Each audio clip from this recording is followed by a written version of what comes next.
Hey everyone, today we're going to be doing a little bit of a different video than usual. It will include some gameplay elements, but a lot of this is going to be about me talking about issues in Siege and possible solutions that I propose, or possible solutions that might be in work at Ubisoft already. I'm sure if you watch any of my videos, you'll hear me complain about a number of huge issues plaguing the Siege community, and today I want to take a moment to talk about them all in a video and lay them out with solutions that I think would personally work.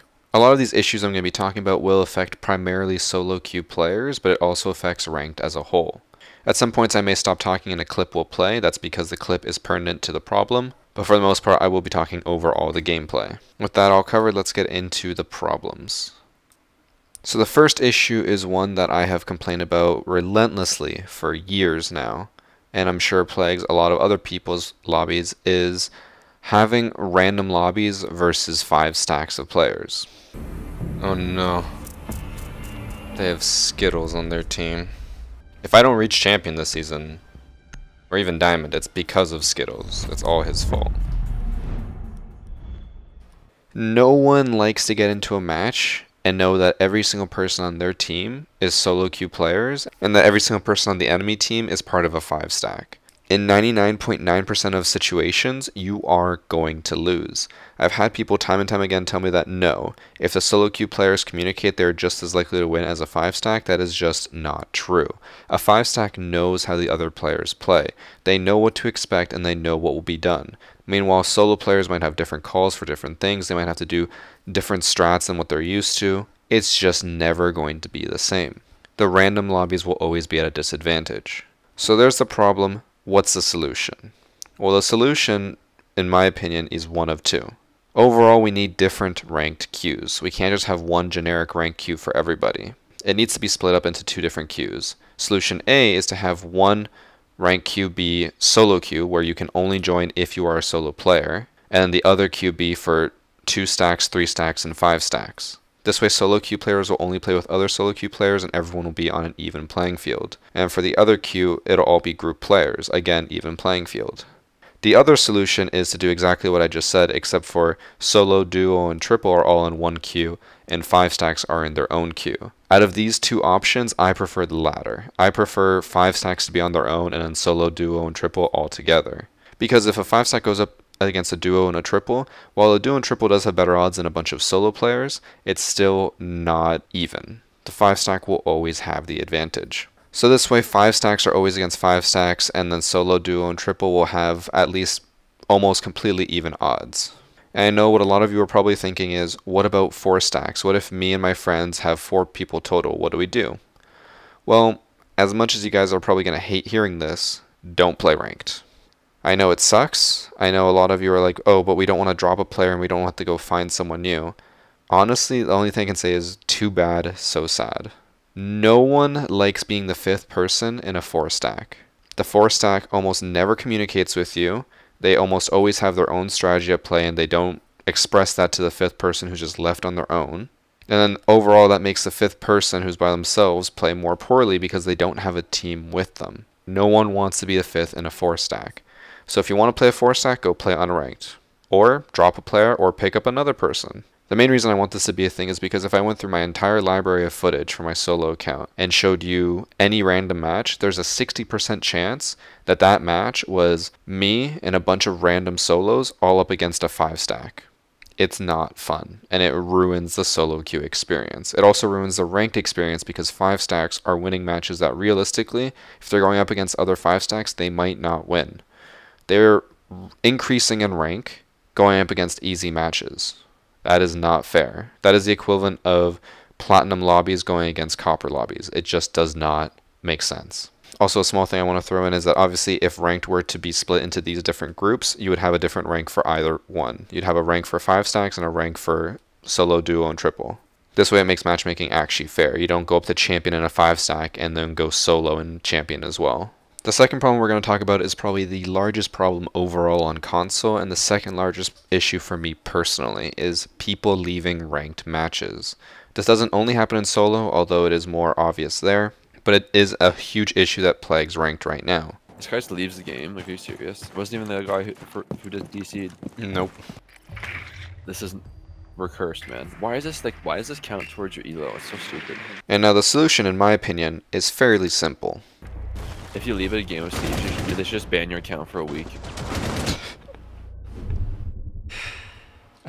I mean, that is an option, I suppose. If a player leaves a match before the third round has ended, the match should go into some sort of cancellation mode, where a whole other round has to be played out, and if the player has not returned by the time that round ends, then the whole match is cancelled. Everyone's kicked to the main menu, no one gains or loses any elo, everyone just has that match cancelled. And the person who did leave gets an abandon sanction. And now this does spark the sub-problem of what if a player genuinely disconnects or is restarting their game to fix something and they don't make it back in time, or even if a team abuses it. Now my answer to this is fairly simple, is that unfortunately there's not too much you can do about that. That does happen, it does suck, but a whole team shouldn't be punished because you took too long to restart or your game crashed or your internet went out. Right now, as it stands, if that happens, you already get punished. You get an abandon sanction and the match lost, assuming your team lost. Or even now, I think you get the match lost anyways, even if your team wins. So what we're doing here is essentially taking the risk out of your team, of them possibly losing elo. You take that risk away and you get punished regardless of what happens. And there is a small solution for if this genuinely does happen. If it's the first time you have left a match and the match gets cancelled in, well, forever or even a long time, then make the punishment really small. Make it a 15-minute abandon sanction. That's it. 15 minutes is not a lot. But if you're doing it consistently, it should scale up. So it's basically taking the system we already have in place for people leaving matches and making it so everyone else does not get punished. It's a fairly win-win situation. I will speak for a moment about how I said it can be abused. You know, people could make a 5-stack and then if they're getting destroyed, just someone leaves, match gets canceled, and that person just takes the hit. That is a possibility. The only way I would say that this could work is track it. If you see a squad consistently doing it, like, oh, 3 matches in a row, someone on their team left, hit the squad with a punishment. Obviously something like that would be pretty hard to track, but overall this system, while it can be abused slightly, would be way better than the system we have right now where everyone just gets punished for one person leaving. This third issue is one that primarily only affects the PC community and not really the console community, and it's, you guessed it, hackers. Hackers have been running absolutely rampant on Siege for the last, I think, 2 seasons. Before that, there was a little grace period where we didn't really have to deal with any hackers. They were kind of suppressed for a bit, but now they've come back in full force.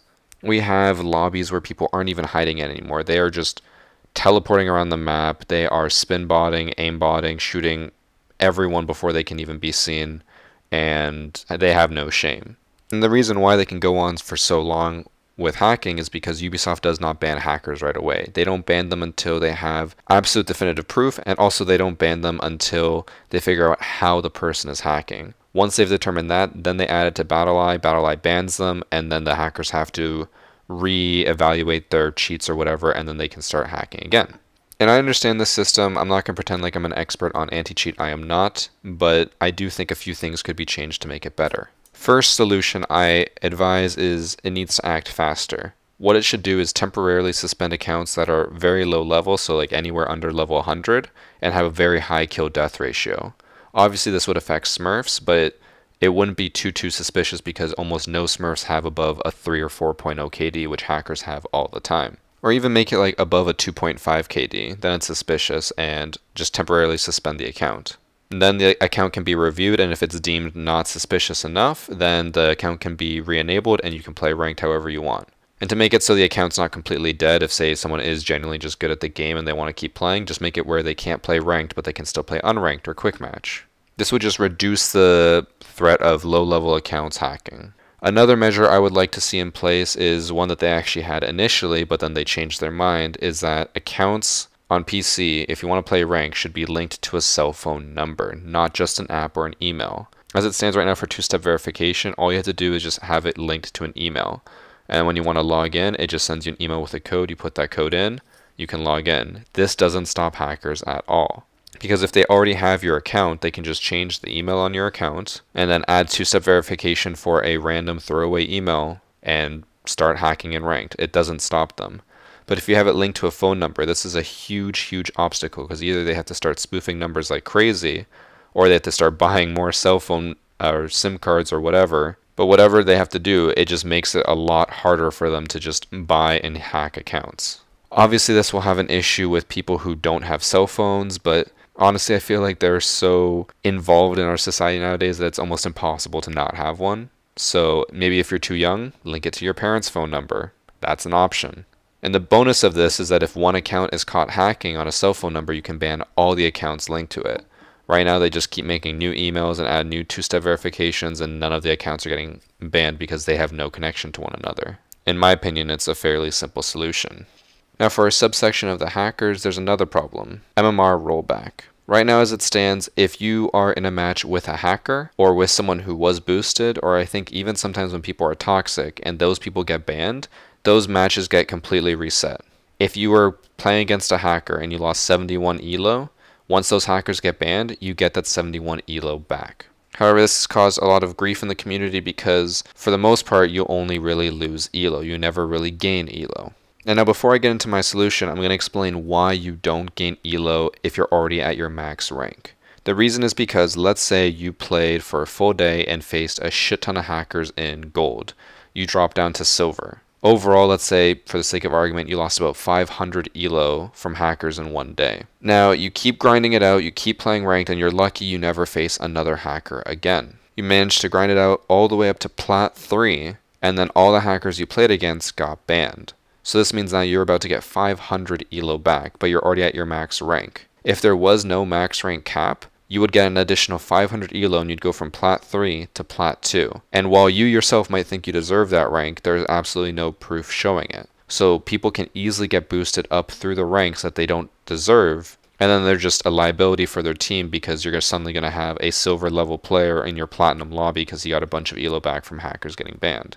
So that's why the MMR cap exists. Now here's the solution for all that. This has been passed around the community a shit ton already from a lot of other people, but when someone gets banned, and if you're already at your max rank, you should just have a bank. Where let's say you're at 3860 and your max is 3880, you get 60 elo back, so you go up to 3880 and then you have 40 elo left over. That 40 elo goes into a bank. Now in the future, if hackers get banned and you lose elo, it'll take away from the bank first before affecting your rank. This way you don't go past your rank, and you also don't lose too much elo from hackers, or at least more elo than you should. Because as it stands, with that max cap rank, when you get 60 back, you really only get 20 back, and then when you lose, let's say, another 60 from a hacker in the future, overall you're net negative 40, when really those two matches balance each other out. So instead of being net 0, you're net negative 40. It doesn't make much sense. So having a reserve bank of elo will help a lot in that case. Also, for MMR Rollback, I think as it stands right now, MMR Rollback is activated when either there is an active cheater in your lobby, or even a closet cheater, or if someone was boosted. Not necessarily in your match, but at one point they were boosted by a hacker, or, I'm not entirely certain on this one, when someone gets banned for toxicity. Right now, the only way you should get elo back is if there is an active cheater in your lobby. Because I've been on my solo account all season. I have only once this entire season had an active, obvious cheater on my team. And yet somehow I have lost 300 elo on like 7 different occasions. Meanwhile, I've had 6 different hackers on the enemy team obviously hacking, and I have never once gained elo back. So this means that either I have the unluckiest streak in the world and I just have a shit ton of closet cheaters on my team, which is incredibly unlikely, or I'm losing elo for stuff that is not at all my fault. If someone paid to get boosted and they're on my team later and then they get banned, for some reason I'm losing elo there. This doesn't make any sense. I should not be punished because they got boosted. In the matches where they were getting boosted, 100% reset that elo. But if they're playing by themselves with me and we happen to win the match, I should not lose that elo just because they were boosted at some point. So only reset MMR for matches with active cheaters in them. Our next problem is something that plagues, well, basically everyone in every online game ever, is toxicity and throwing. This is something that's incredibly hard to exactly put your finger on whether something is actually toxic or not, but it's something that I feel needs to be addressed at least at a higher level. Right now there's a big issue where players will really fixate on one issue. They'll think that you threw the round somehow, and then for the rest of the match that's all they'll complain about, that's all they'll say, and then they just give up trying because they say, oh, you threw the round, game is over. I have a few clips of that happening in matches, and it is incredibly frustrating every single time.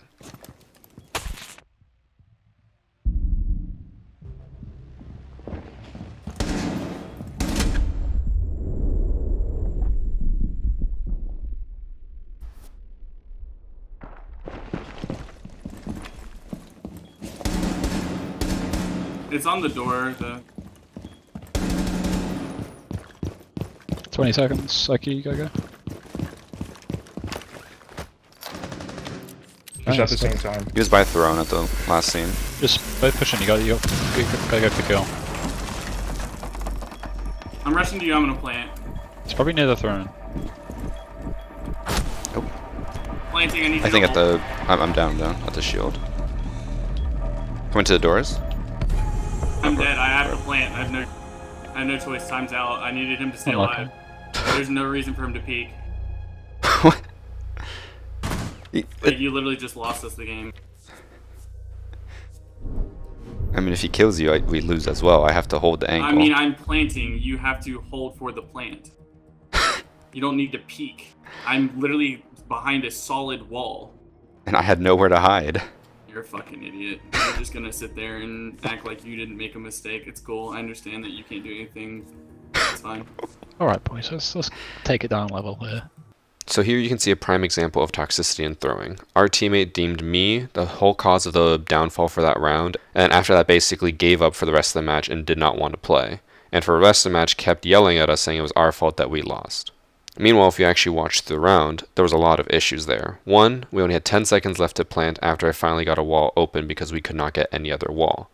Two, our teammate was still on dragon stairs while I was on yellow stairs and he had the diffuser while he was trying to hold angles and go for frags. Three, we have incredibly little time left. I think we had 3 seconds left on the clock when he finally started getting the plant down, and I have to try to somehow cover him from someone who I have no idea where they are. And then 4, that means he's left alone with absolutely no way to protect himself while planting the diffuser. So a lot of big issues on both of our ends, my fault and his fault. But the teammate does not want to acknowledge this and then yells at me for it, and then we lose the match.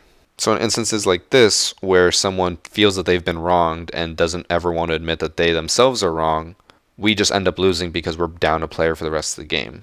Now for a solution, unfortunately, I don't really have one. This is very hard to track, and I racked my brain trying to think of something. But it is very hard to track this down. The big issue is that for the most part people are toxic through voice chat. And while there is an option to report voice chat, I am incredibly doubtful that Ubisoft has anything in place to actually check voice logs, because if they were to record voice logs for every single match across the entire world every single day, that would add up real quick. So I don't think they actually have any way to track that. Right now, if I were to just take a wild guess, I would imagine that if enough people report someone for voice abuse, then the person just automatically gets banned. I don't think there's actually a system in place to check those voice logs. I could be wrong. If I am wrong, hopefully Ubisoft can correct me.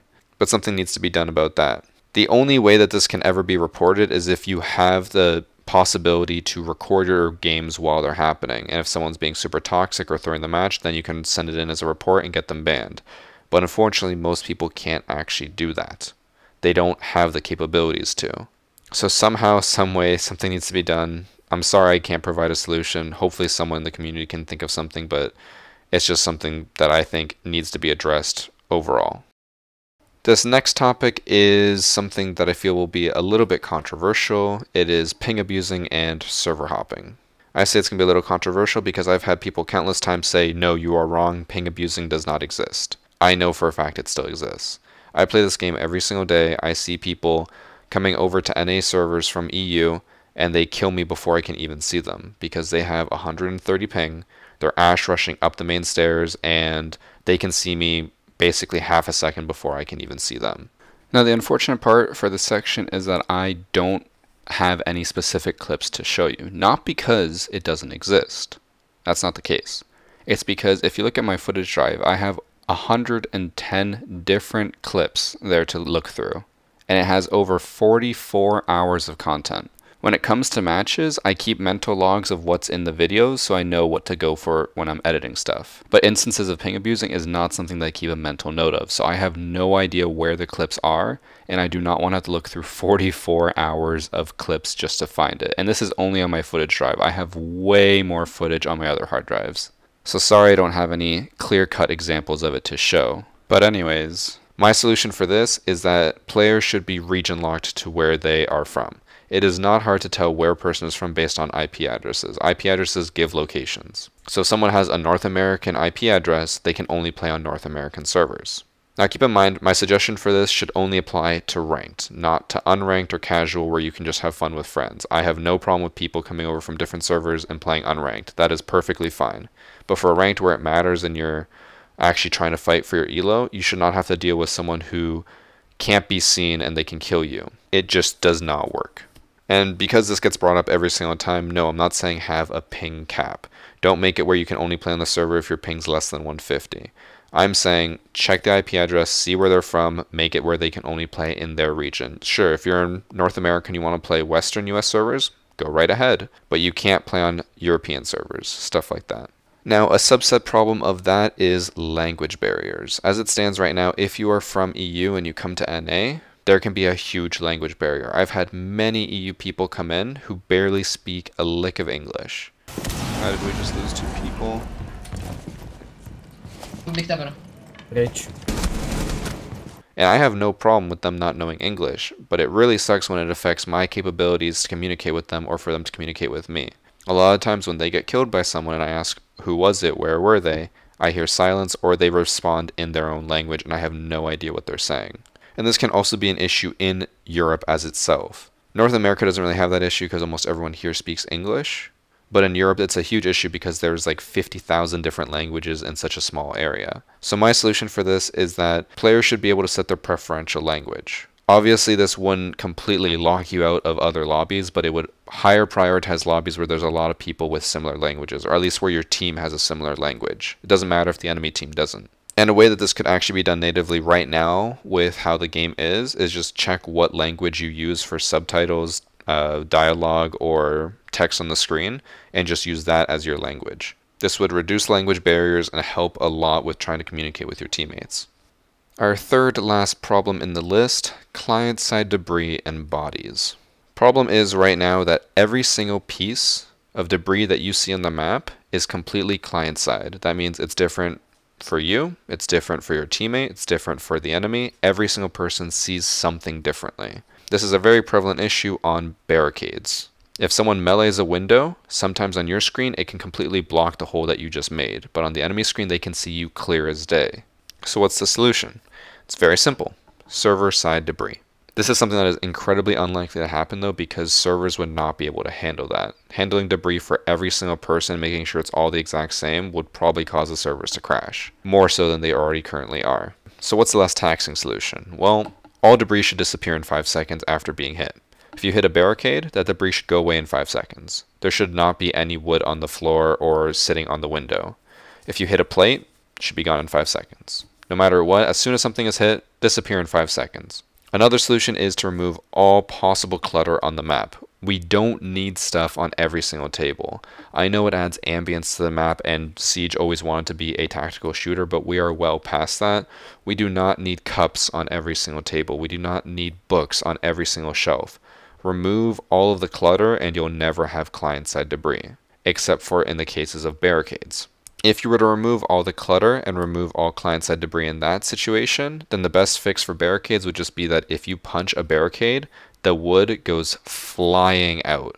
And it used to do this, but then people complained about it because I think when they tried to spawn peek, people would see the wood flying and know that they were about to get spawn peeked, so they removed it because they wanted to favor that for some reason. But if we were to bring it back, it would make life so much simpler. No clutter. Wooden barricades will always go flying and you'll never have to deal with them being in your face. It's perfect. And now another aspect of client-side debris is bodies. Right now it's a huge issue where on some people's screens, bodies will be in a completely different location than another person's screen. And this can be a huge issue if you are prone inside a body on their screen but not on your screen. You can shoot them as much as you want, they can't shoot you. Or even if a body is in the way, bodies tank bullets, which means that if you shoot through a body on your screen and they don't, they will win the fight. So at the very least, bodies should be made server side. Or if that's not possible, again, the same thing as clutter, disappear in a few seconds. This only causes one sub issue, which is that if a body disappears after a few seconds, how are you supposed to identify who it was? Yes, that can be annoying, but personally I would prefer bodies to just disappear than to identify who they are. But a fix for that would be that players should be able to identify bodies once they're dead on the ground by either looking at them, let's just say you have to be within, say, 10 meters of the body and see at least 75% of it, and then it automatically IDs who they are. And if the body disappears before you actually get to see them, sucks to suck. While that aspect would be annoying, I would much rather have that than to have bodies sitting everywhere on my screen, but on the enemy screen, the bodies are outside the map, on the floor, and they have no problem seeing me. It's not fun to deal with. This is the second last issue we're going to talk about, and it's going to somewhat feed into the last issue, but for now we'll stick with this one. The problem is stream sniping. This affects such a small portion of the community, but it's definitely something that needs to be fixed, because as a streamer and content creator, it is fairly annoying when you have people constantly queuing up against you and then using your stream to relay information. So how do you fix this? Basically, the same way every other game has fixed it. 1. Allow usernames to be hidden. When you queue into a match and there's a bunch of people, hide your name. Give it some random, generic, randomly generated name. That way people can't see who you are. Because most people would argue this, and I agree, people only really stream snipe you once they recognize you in the lobby and then they pull up your stream. So if you have a generic name that they can't identify, chances are they probably won't stream snipe you. The issue here is obviously that if someone sees a randomly generated name there, they're going to think, oh, I'm facing a streamer or someone in streamer mode. So then they're going to go look for you and it won't be too hard to find you. But yeah, if you have the streamer mode enabled, it should give you a generic name. Also, when they click on your account, they should just see the default profile photo or maybe one of the generic Uplay ones. But it would help reduce stream sniping a lot. For the most part, people only really stream snipe once they notice you. And there would be another issue that would come up from this is hackers. Hackers could enable streamer mode and then make it more difficult to report them. The easy workaround for this is that at the end of the game, once everything's done, match is over, it shows everyone's real username. This way, if someone is hacking, you can report them. And overall, I think that is probably the easiest solution for all of this. I have heard people say that they should also hide your queue so that when you queue up, players don't know and that way they can't queue snipe you, but the unfortunate reality is that that's not really going to do anything. At least personally for me, queuing at any time of the day, since I'm in Plat 2 on PC, usually takes at least 5 to 10 minutes. There's no way that hiding my queue would change anything, because if someone knows that I'm not in a match anymore, they can just queue up around the same time and they'll still get into the same queue cycle as me, because queues are not that fast. So I personally don't think that needs to be added, but some people could make the case for it. I think the higher priority is just to hide our names and allow us to be more anonymous in a match until the match is over. And now this next issue and final problem has actually no correlation with the previous one, but the solution does. The problem is skins. Uniforms, headgears, weapon skins, some of them give huge advantages. Twitch drone on the elite skin is very hard to see. It got banned in Pro League as well as Valkyrie elite skin because those elite skin gadgets were way too difficult to see. Emberize uniforms as well as other uniforms from previous seasons got banned. I think Chimera's did as well, at least the Chimera special packs, because it made it very hard to see people and also identify who you killed. This needs to either be added to ranked, where we have the same skin rule sets, and if you have those skins, it just sets you to default, or have a mode where you can have everyone look like default operators. I think the second option would probably be the best, where if I personally want to have no skins on, I can go on to my interface options and just set every other person to have default skins. Simple as that. This would overall help balance ranked. You don't have people taking advantage of uniforms and headgears that for some reason were made and have huge advantages. You would just have everyone on the same level playing field. And overall it would help reduce Emberize uniforms, and I am all for that because Emberize is fucking awful to go against. And that is going to conclude my half rant, half discussion over all the problems that I see are prevalent right now in ranked and solo queue. Let me know in the comments down below what you think of my solutions, or if you think you have a better solution. Personally, I don't see any other huge prevailing issues that need to be addressed. So hopefully this year at least some of these issues are taken care of. I do think Ubisoft is working on them. I just think they haven't addressed them fully yet because these issues are actually way more complicated than we make them sound. I'm sure there's a lot of behind the scenes work going on that I have no idea about, but I just want to let you guys know about some of the frustrations we are facing playing Siege every single day, and as a content creator, the things that I have to deal with. So thank you guys for watching. Again, let me know what you think in the comments down below. I'll see you guys in the next video. Take care.